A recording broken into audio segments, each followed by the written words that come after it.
মালদার গাজল black diamond ক্লাবের virtually পুজোর উদ্বোধন করলেন মুখ্যমন্ত্রী মমতা বন্দ্যোপাধ্যায়।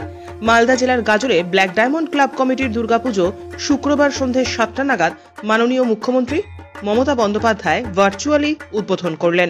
এর পাশাপাশি বিশিষ্ট অতিথি গাজল থানার আইসি ও বিডিওকে উত্তরীয় পরিয়ে বরণ করে নেওয়া হয়। গাজল ব্ল্যাক ডায়মন্ড ক্লাবের দুর্গাপুজো এবছর 38তম বর্ষে পদার্পণ করল।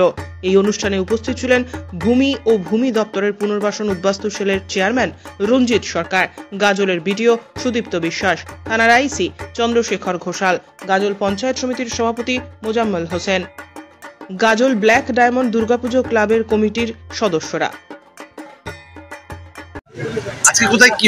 আজকে মাননীয় মুখ্যমন্ত্রী মমতা বন্দ্যোপাধ্যায় সারা রাজ্য জুড়ে সারা দর্শককে কেন্দ্র করে আজকে ভার্চুয়ালের মাধ্যমে শুভ উদ্বোধন ছিল। আমাদের মালদা জেলাতেও ঠিক একইভাবে প্রতিটা জেলাতে একটি করে পুজো আজকে শুভ উদ্বোধন হয়েছে। আমাদের গাজল ব্লকে থানা রোডে ব্ল্যাক ডায়মন্ড ক্লাবের যে পুজো, সেই পুজো মাননীয় মুখ্যমন্ত্রী ভার্চুয়ালের মাধ্যমে শুভ উদ্বোধন করলেন।